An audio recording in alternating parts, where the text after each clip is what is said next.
هذه 10 اختراعات علمية وتاريخية قتلت أصحابها. في المرتبة العاشرة، آلة الطابعة الدوارة. عام 1863 اخترع الأمريكي ويليام بولوك آلة لطباعة الصحف ذات تغذية ذاتية من الورق الملفوف على بكرات.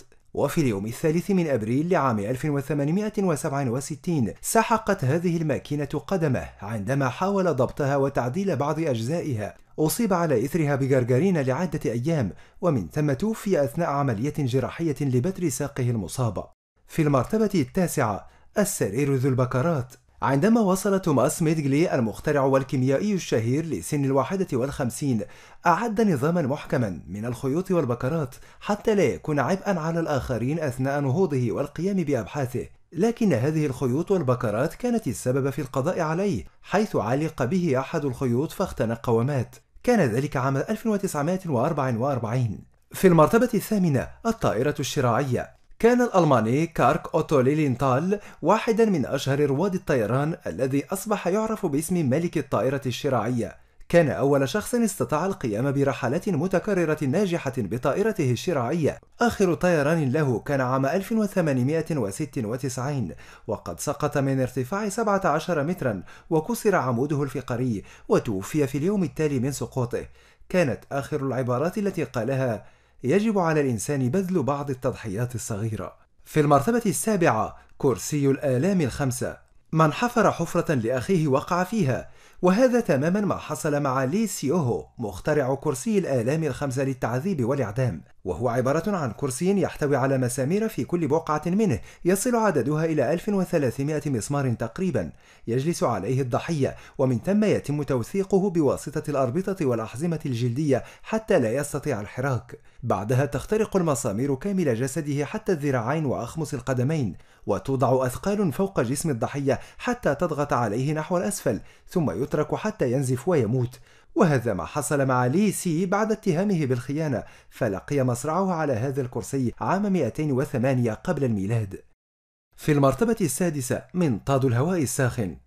اخترع الفيزيائي الفرنسي بلاتر دي روزيه منطاد الهواء الساخن في محاولة منه لحل المشاكل التي يواجهها البعض، وأثناء قيامه برحلة لتجربة المنطاد عام 1783 برفقة ماركيز دي أغلاندوس رغبة في أن يكون أول من يعبر القناة الإنجليزية، حدث خطأ أطاح بالمنطاد وأدى إلى وفاتهما على الفور.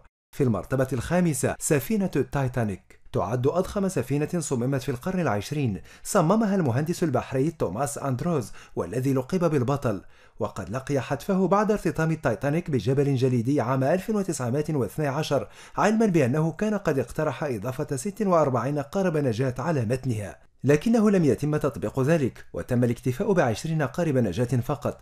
وقد أمضى ساعاته الأخيرة يساعد الناس من أجل العثور على سترات النجاة وقوارب إنقاذ. كان آخر مرة شوهد فيها في أعلى سطح السفينة في غرفة التدخين، وكان يحدق في لوحة الطريق إلى العالم الجديد.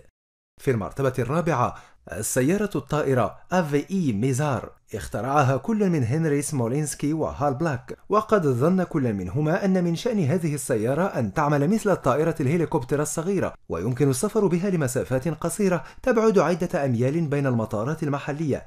وبعد البدء بتجربتها تمكن من الإقلاع والابتعاد عن المطار، ولكن فجأة انفصل المحرك عن سيارتهم الطائرة، مما أدى إلى سقوطها ووفاة المخترعين في منتصف تلك الرحلة التجريبية.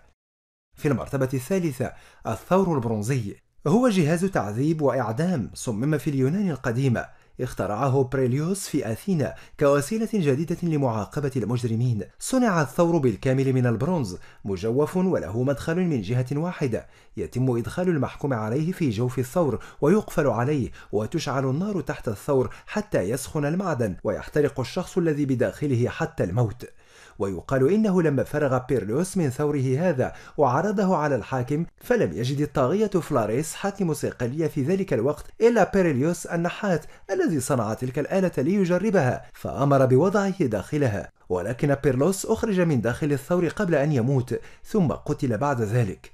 في المرتبة الثانية، المركبات الصاروخية.